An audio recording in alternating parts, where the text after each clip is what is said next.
Seb Zoé. Est-ce que vous pouvez vous applaudir maintenant?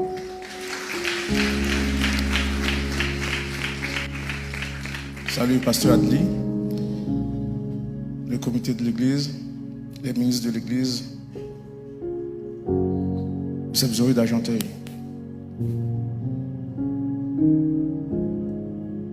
Et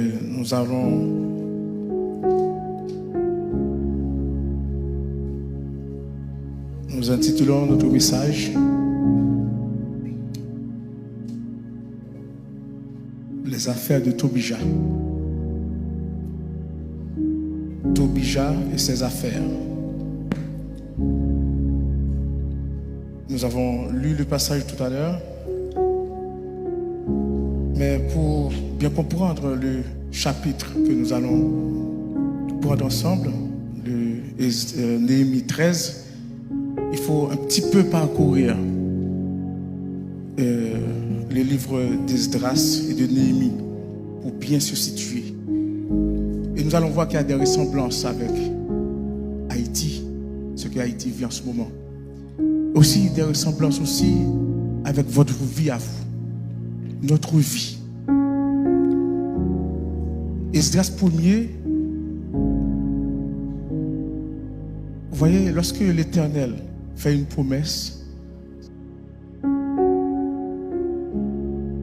l'Éternel n'est pas un homme. Moi, aujourd'hui, je peux dire une chose et puis demain, je dis le contraire. Mais l'Éternel, lui, dit une chose, se tient derrière la chose qu'il dit. Pendant la première année, je suis dans Esdras 1er. Pendant la première année où Cyrus, roi de Perse, est roi de Babylone, le Seigneur décide de réaliser la parole qu'il a dite par l'intermédiaire du prophète Jérémie.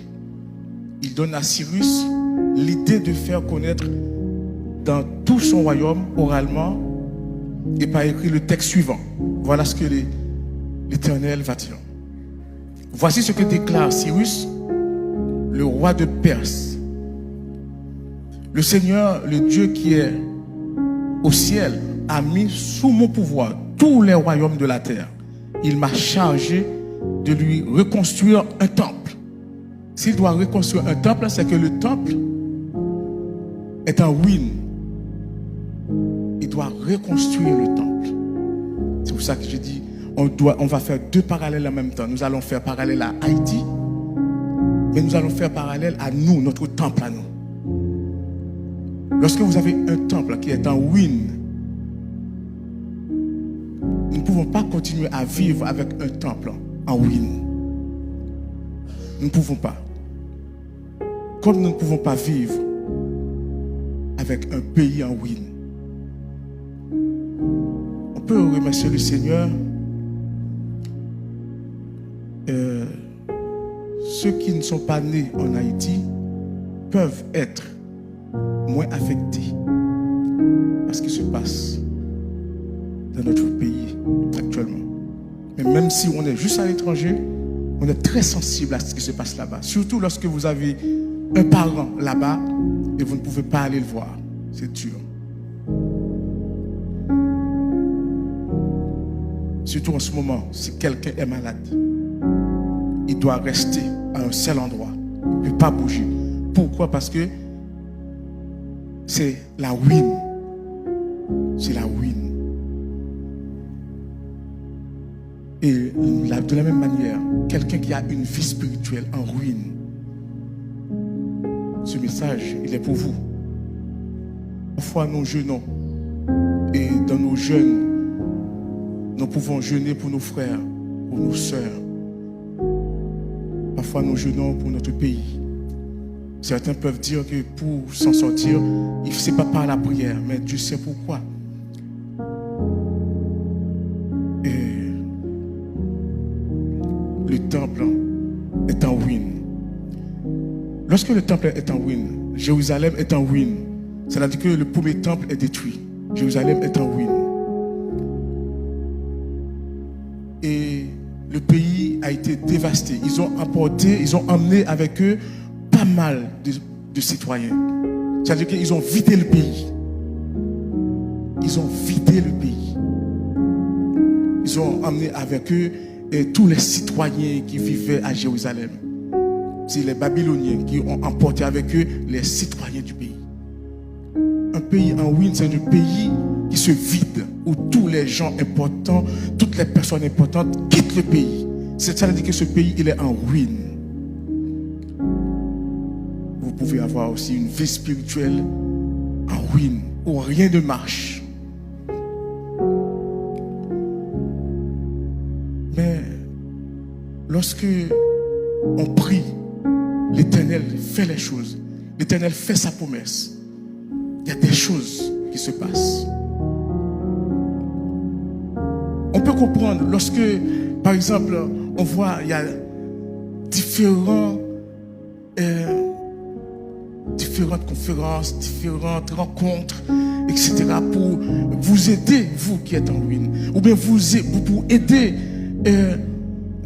un pays en ruine. On peut comprendre dès le départ où ça va aller. Est-ce que ça va aller dans le bon sens ou pas, juste avec la parole de Dieu. Regardez Jérusalem. Le pays est en ruine. Le temple est en ruine. Maintenant, le roi de Cyrus a reçu le message. Il doit reconstruire ce temple qui est en ruine. Il ne va pas demander aux Ammonites d'aller à Jérusalem pour reconstruire le temple. Il ne va pas demander à une personne à l'extérieur de venir reconstruire, même vous, chez vous. La maison, elle est en ruine. Les enfants n'écoutent pas, par exemple. Toute la maison est en ruine. Si on doit vous aider, on ne va pas prendre une personne à l'extérieur pour venir vous aider. Vous savez comment on va faire? Regardez comment ils vont faire. Esdras 2, verset 2. Ils partirent avec Zorobabel. Zorobabel, c'est le fils du roi qui était à l'époque où Zorobabel était rentré dans le pays. C'est le fils. C'est-à-dire que c'est comme si moi, pour reconstruire Haïti, on fait appel à nos enfants, à mes enfants, aux enfants de Pasteur Adli, à vos enfants à vous. C'est-à-dire que vous partez dans le pays pour reconstruire le pays. C'est pas, on fait appel à 200, 300, 400 personnes de quelque part et puis on va reconstruire. On doit reconstruire avec vous, votre pays. Si on doit faire quelque chose ici, si on doit venir ici pour faire quelque chose ici, pour vous, on doit le faire avec vous. On ne doit pas venir de l'extérieur et puis on fait quelque chose. On doit faire quelque chose mais avec vous. Vous devez être dedans, dans le plan. Vous devez être dans le plan. Là, c'est Zorobabel qui va rentrer dans le pays pour reconstruire le temple. Zorobabel, il est juif. Il va reconstruire le temple. C'est-à-dire que ses parents étaient déportés. Il vit à Babylone, mais maintenant, le roi, voilà ce que le roi va dire.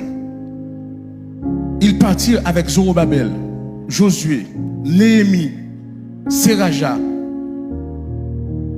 Réelaja, Mardoché, Bilshan, etc. Ils sont partis, ils vont partir où? Ils vont partir à Jérusalem pour reconstruire le temple de Jérusalem. Le temple est en ruine.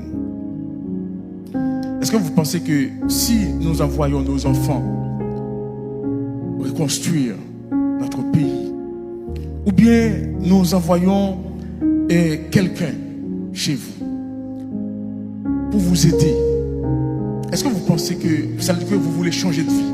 Votre vie qui est en ruine, vous devez vous changer de vie. Est-ce que vous pensez que vos amis vont vous aimer? Vos amis, vous allez commencer par avoir des opposants, des personnes qui vont vous empêcher de changer de vie.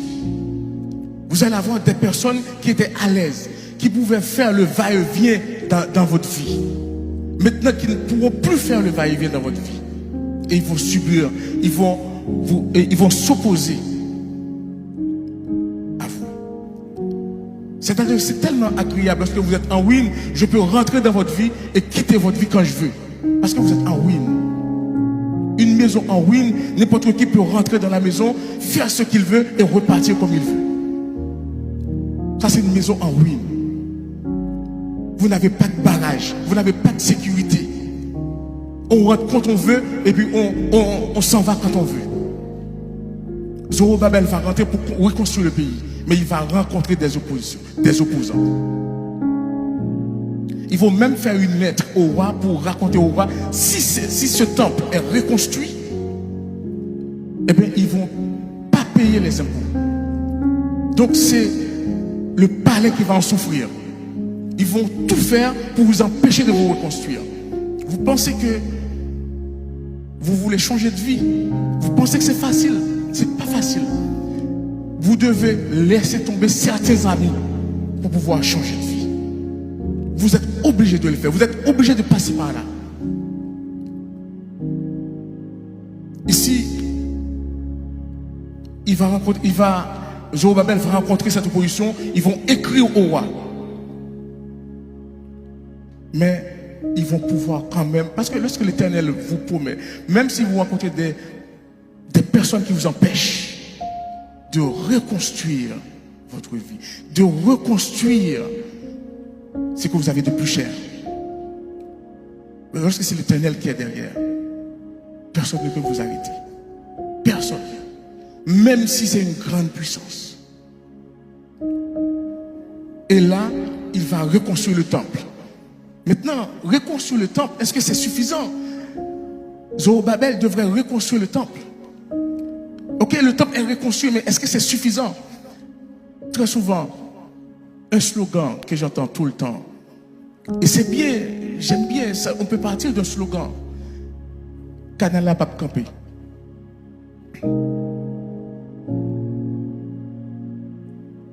C'est bien, mais cependant, c'est pas parce que le temple est reconstruit et que tout est fini, que tout est bon, tout va partir comme on voulait. Il va y avoir beaucoup de choses encore à faire. C'est vrai que le temple est reconstruit, mais il y a une chose qui manque: l'enseignement.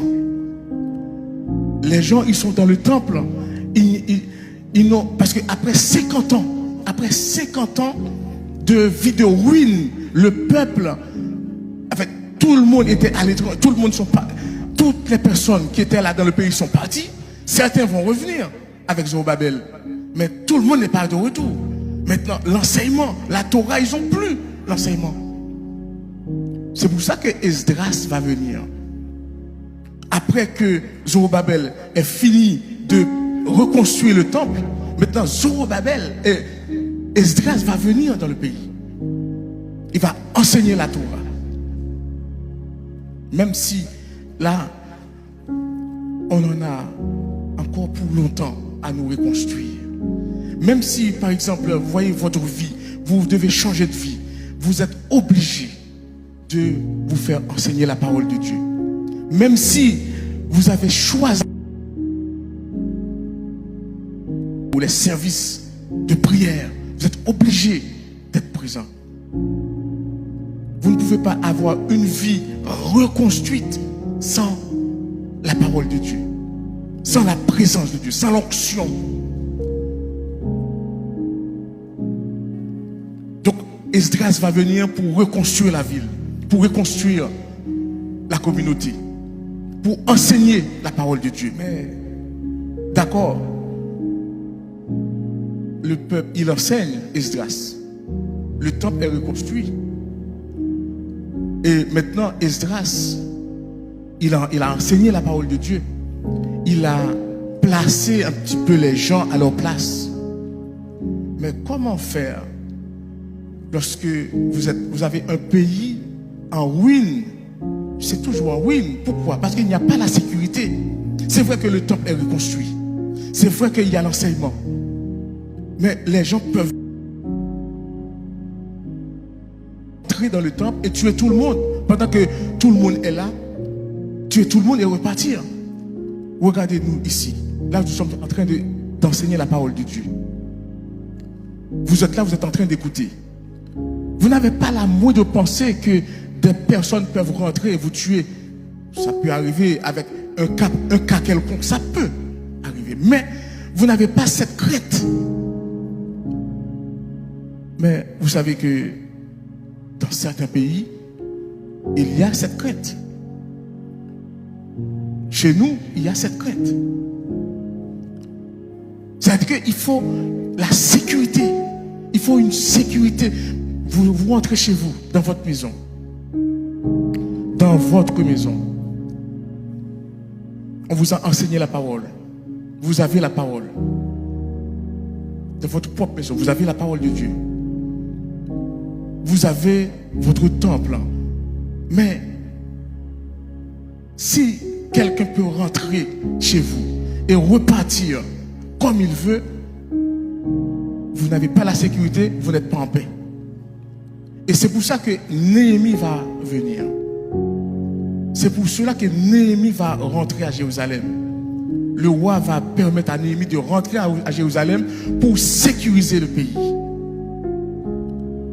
Et Néhémie, c'est une sorte de Jésus-Christ dans votre vie. Vous avez une vie spirituelle. Quelqu'un sans les murs de sécurité. Parce que c'est ça que Néhémie va faire. Néhémie va rentrer dans le pays. Néhémie va construire les murs de sécurité. C'est-à-dire que lorsqu'on est à l'intérieur, on se sent en sécurité. Et c'est ce que Jésus va faire aussi. Jésus va venir, il va construire ce temple que nous avons. Il va venir, lorsque nous parlons de Jésus qui est notre berger. L'Éternel est mon berger. Qu'est-ce qu'il fait le berger? Il construit le pâturage. Mais personne ne peut rentrer dans le pâturage. Tant que Jésus est là, nous sommes en sécurité dans cette bergerie. Nous avons besoin de ce barrage, la sécurité. Il y a la parole, il y a le temps d'accord, mais il faut la présence de Jésus-Christ pour la sécurité. Sans Jésus, nous ne sommes rien. C'est vrai que nous vivons dans le monde. Nous vivons dans le monde. Mais le monde ne doit pas vivre en nous. Nous vivons dans le monde, mais nous devons garder le monde à sa place. Le monde n'a pas à vivre sa vie en nous. Mais comment Néhémie sait que le pays est à l'agonie? Comment Néhémie le sait? C'est Néhémie 1er, verset 2-3. C'est son frère.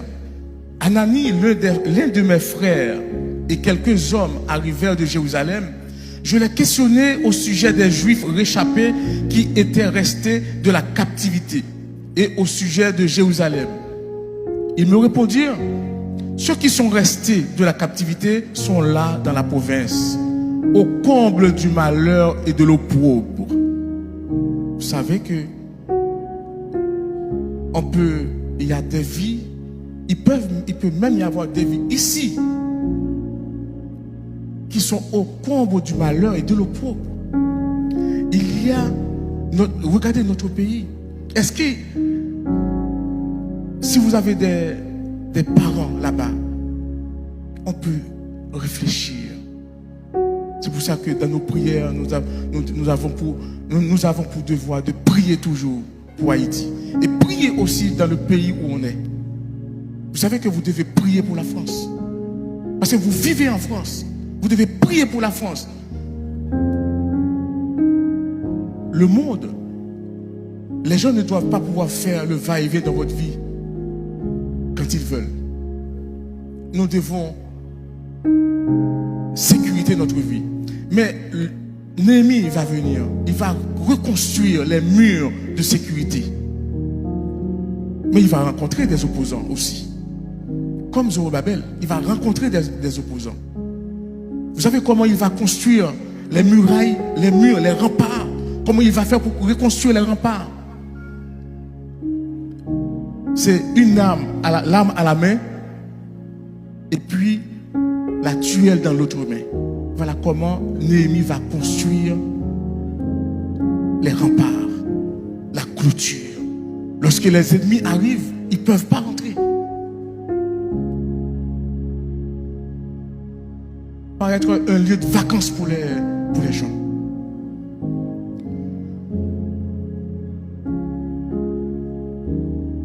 Mais vous savez, l'ennemi, lorsque vous doublez d'efforts, vous avez le temple, vous avez l'enseignement, et maintenant, vous avez les murs de sécurité.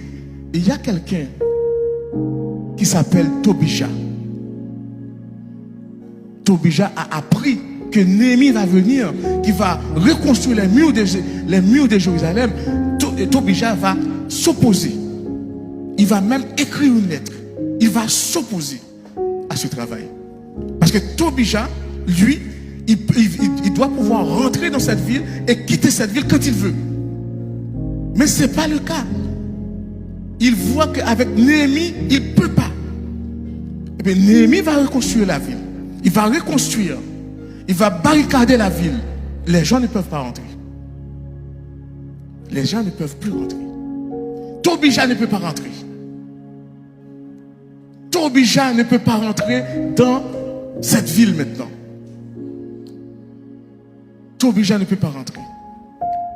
Votre vie est barricadée. Jésus-Christ vous a mis en sécurité. Les gens ne peuvent pas. Une fois, j'étais au travail. Un bon ami m'a appelé. Il m'a dit, tu vas où là? Parce que c'est pendant ce moment-là où il y avait... c'est toujours la tempête là. C'est toujours... il fait froid. J'ai dit, je vais à une réunion de prière. Il a rigolé. Il a dit, mais je ne vois pas quel homme tu es devenu. Le monde, on était en train de chanter ça tout à l'heure. Même les anges ne peuvent pas comprendre comment Dieu, à quel point il nous aime. À quel point il nous aime au point d'envoyer son seul fils. Ça dépasse notre entendement. Donc, Néhémie 4, les opposants, ceux qui bâtissaient la muraille et ceux qui portaient ou chargeaient les fardeaux travaillaient d'une main et tenaient l'arme de l'autre. Mais nous, souvent, nous disons, l'Éternel est mon berger. Dès que vous avez l'Éternel avec vous, vous n'avez rien à craindre. Même lorsque... Bon, on peut même aller jusqu'à Abednego, lorsqu'il a dit dans le fourneau ardent, personne, donc Dieu va nous servir. Il dit, même si Dieu ne me délivre pas, je ne vais pas me prosterner. Parfois, même, on peut dire la même chose. Même si vous êtes dans une impasse, même si vous ne vous en sortez pas, vous n'allez pas vous courber devant le monde. Même si vous mourrez.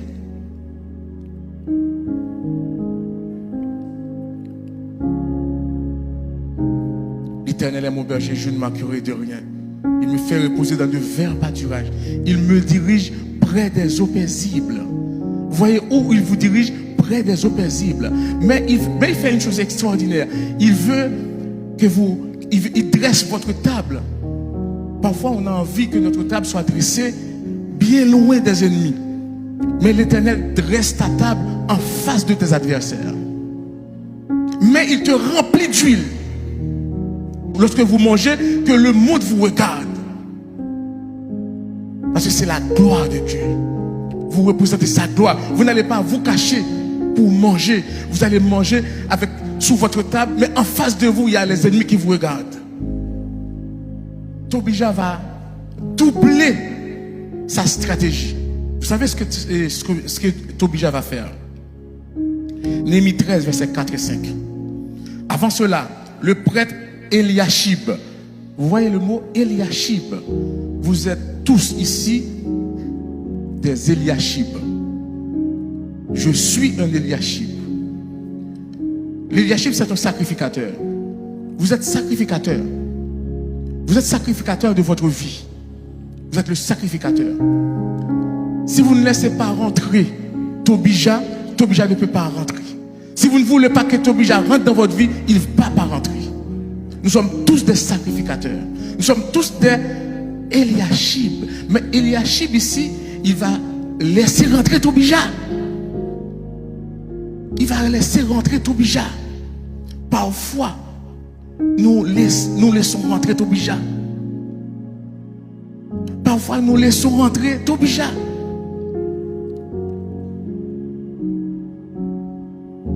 Mais lorsque l'Éternel est là, lorsque Néhémie était là, Néhémie a placé Eliashib. Tobija ne pouvait pas être là. Tobija ne pouvait pas rentrer. Tobija, il ne pouvait pas rentrer. Mais lorsque Néhémie va partir, Tobija va essayer de lier d'amitié avec Eliashib. Il va essayer de lier d'amitié avec Eliashib. Et Eliashib va laisser entrer Tobija. Et Tobija ne va pas rentrer n'importe où. Tobija va prendre la place la plus importante du temple. C'est là qu'il va rentrer. Non seulement il rentre dans le temple, il rentre avec ses affaires. Il ne rentre pas tout seul. Parfois, vous pouvez voir la personne, vous ne voyez pas Tobija. D'accord. Mais il y a les affaires de Tobija chez la personne. Nous ne voulons pas de Tobija et nous ne voulons pas ses affaires non plus. Nous ne voulons pas les affaires de Tobija.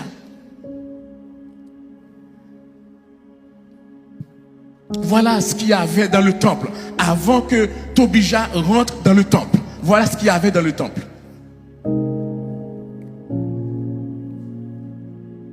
Il y avait les offrandes végétales. Il y avait l'encens. Il y avait les ustensiles. Il y avait la dîme du blé. Il y avait du vin. Et il y avait de l'huile dans le temple. Voilà tout ce qu'il y avait dans le temple. Mais lorsque Tobija va rentrer, il n'y a plus de place pour mettre le vin.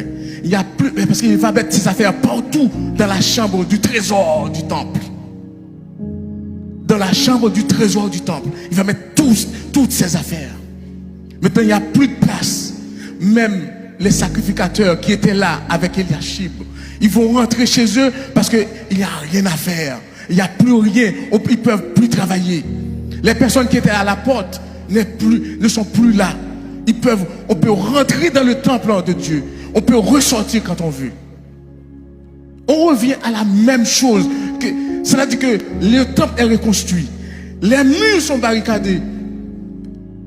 Mais il y a toujours la ruine parce que Tobija est au sein même du temple. Tobija occupe la place la plus importante du temple. Dans notre vie, nous ne devons pas laisser Tobija prendre notre cœur. Le Saint-Esprit travaille en nous. Vous savez, le Saint-Esprit travaille, il produit des choses extraordinaires. Le fruit de l'Esprit. Le fruit de l'Esprit signifie le travail que fait l'Esprit dans votre vie.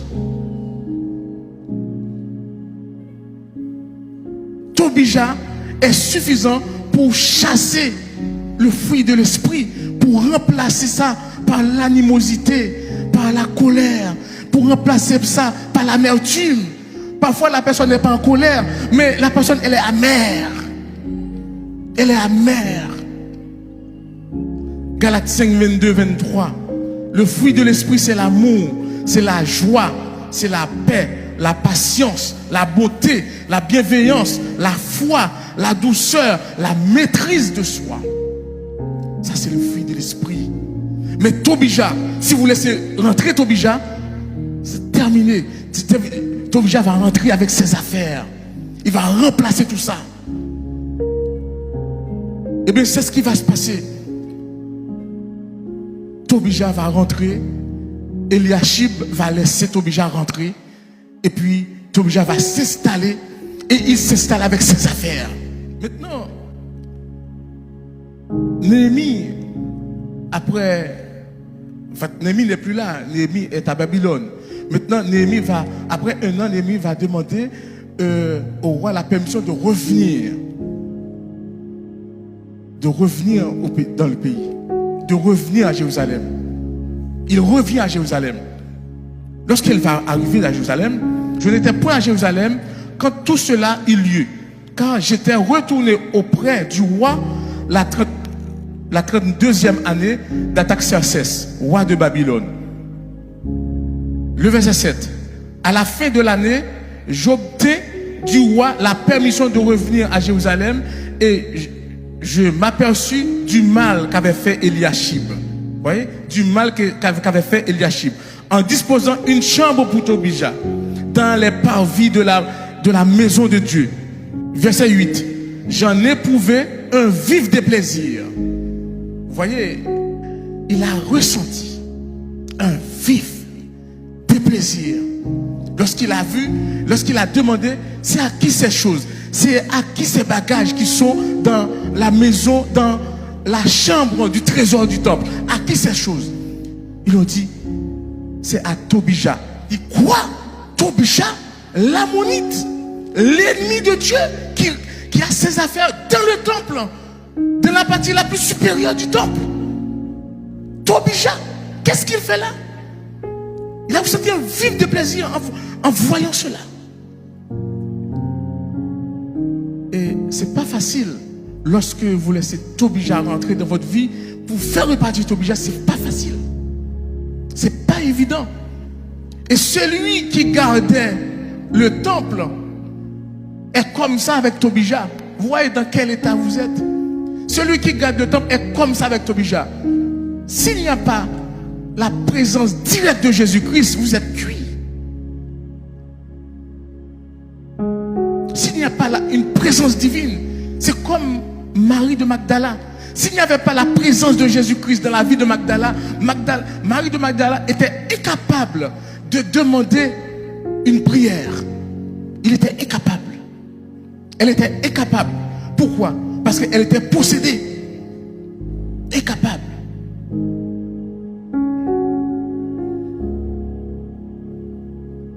Donc j'ordonnais, voilà ce que Néhémie a fait. J'ordonnais qu'on purifiât. Verset 8.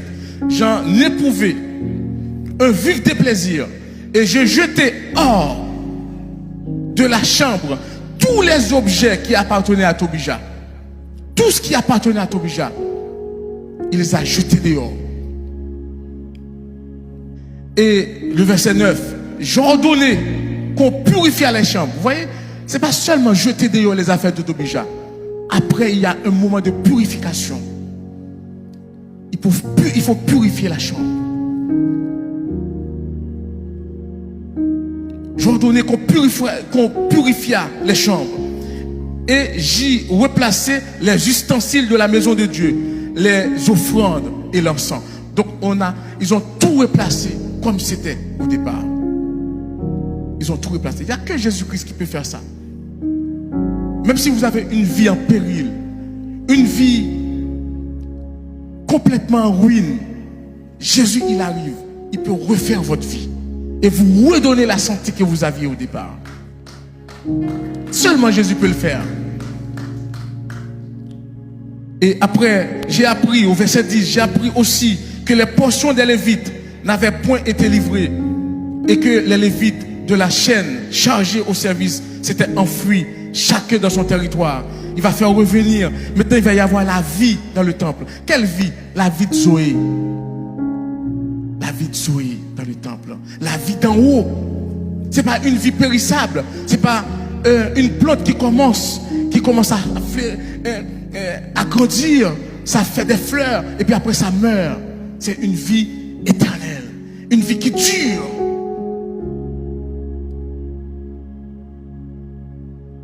Je fais des réprimandes aux magistrats. Maintenant, il va remplacer des sacrificateurs.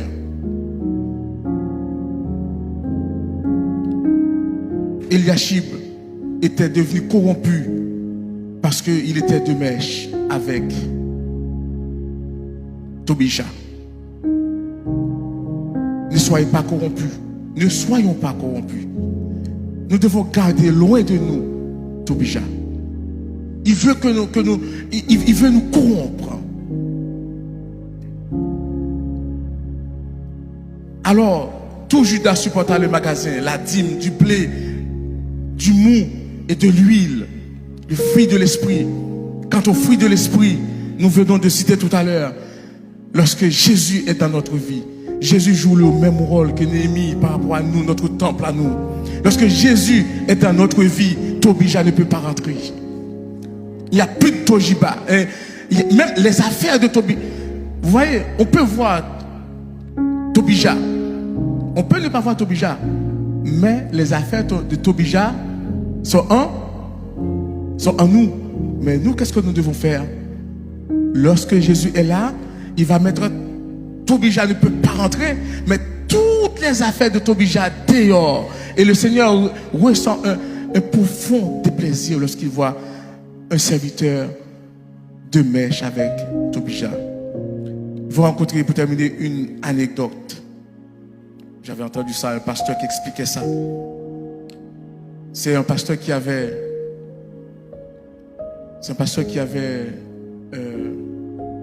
Non, c'est pas un pasteur, c'est un pasteur qui expliquait ça. C'est un monsieur qui avait chez lui un problème d'eau. Un problème d'eau. Et dans ce problème d'eau,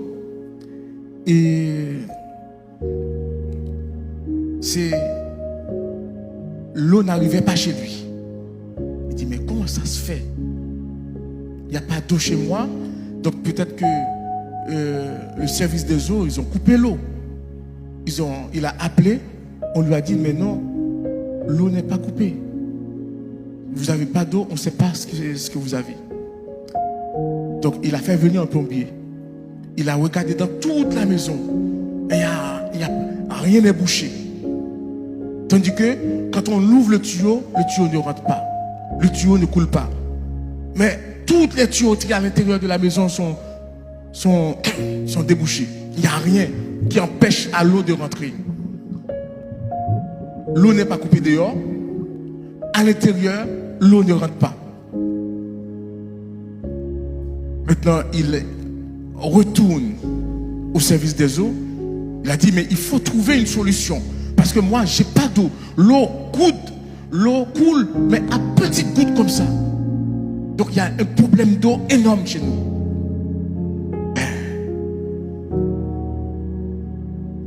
Monsieur, je ne sais pas quoi vous dire, parce qu'on n'a pas coupé l'eau. Et vous avez quelqu'un, une société est venue chez vous, il vous a dit que vous n'avez pas de problème d'eau. Vous n'avez pas de problème de tuyau. Et puis, juste en partant, il y a quelqu'un qui lui a dit, mais monsieur, est-ce que vous avez un arbre devant votre maison? Il a dit, oui, j'ai un sapin devant ma maison. Il a dit, mais il se peut bien que les racines, c'est peut-être les racines qui ont bousillé la tuyauterie et qui bouchent l'eau, qui empêchent à l'eau de passer. Et comme quoi l'eau est restée dehors, l'eau ne rentre pas chez toi. C'est peut-être la tuyauterie qui est bouchée. C'est peut-être la racine qui a bouché la tuyauterie. Et puis il a dit, mais c'est peut-être. Il a fait venir un service. Ils ont fouillé. Ils ont vu les racines. Les racines. Vous voyez, l'arbre est comme ça, mais les racines arrivent très loin. Et ça a bousillé toute la profondeur. Toute la tuyauterie est complètement bousillée avec les racines. C'est ce travail que fait la colère. C'est pas la colère qui fait ce travail, c'est l'amertume. L'amertume. C'est une sorte de Tobija aussi. Lorsque vous ressentez une sorte d'amertume, peut-être contre un frère, contre un parent, contre une soeur, un frère, ça peut boucher toute votre tuyauterie. Et ça peut empêcher à l'eau divine de circuler en vous.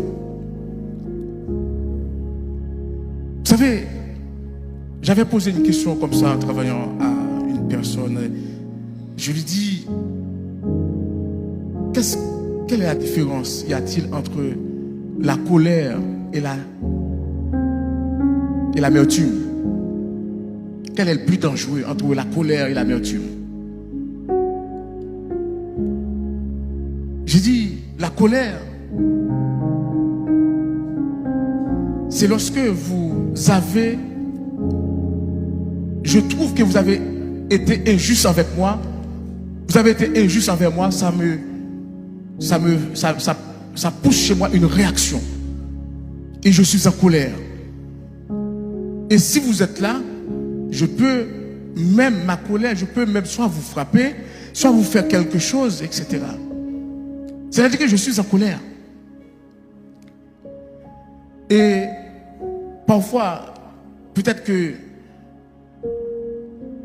nous n'allons pas confondre ça avec la colère de Dieu. La colère de Dieu, c'est son jugement. C'est le jugement de Dieu. La colère de Dieu, c'est son jugement qu'il applique. Mais maintenant, notre colère à nous, c'est une sorte de Tobija. C'est pour ça que j'ai dit, quelle que soit la personne ici, vous pouvez donner accès à Tobija, y compris moi. Mais le fruit de Tobija, c'est la colère. Je me souviens de mon grand-père. Lorsque mon grand-père dit, c'est fini avec toi, eh bien c'est terminé. Mon grand-père, il était comme ça. Lorsqu'il dit c'est terminé, c'est terminé. Pourquoi? Parce qu'il n'était pas né de nouveau. Mais lorsque nous, en tant que chrétiens, nous devons toujours être prêts, c'est ce que le frère a dit tout à l'heure. Nous devons toujours être prêts à pardonner nos frères, à ne pas laisser Tobija rentrer dans notre vie. Parfois, il y en a qui ne parlent pas, mais il y a l'amertume. L'amertume, c'est lorsque toute la tuyauterie en dessous, ça nous ravage, ça nous tue, ça nous élimine à l'intérieur. On ne voit pas. Parfois, la personne peut tomber, la personne peut faire un AVC. Vous ne savez pas pourquoi il a fait un AVC. Pourquoi? Parce que toute la tuyauterie était déjà bouchée. L'amertume. Et elle a été déjà rongée à l'intérieur. Nous devons combattre contre cela. Seulement le fruit de l'esprit, seulement la présence de Jésus-Christ nous aide. Franchement, si Jésus-Christ est là, Tobija ne peut pas rentrer dans notre vie. Et que la paix de Dieu vous soit. Au son de moi, oh Dieu,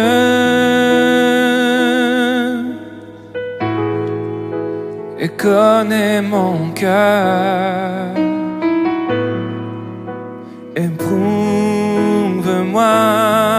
Seigneur,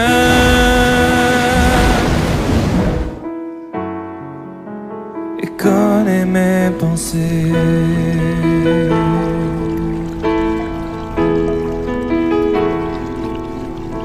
Oui, sonde-moi, oh Dieu,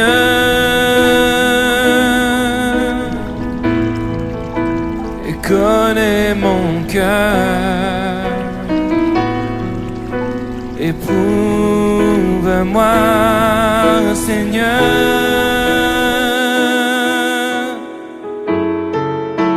et connais mes pensées. Regarde si je suis loin de toi.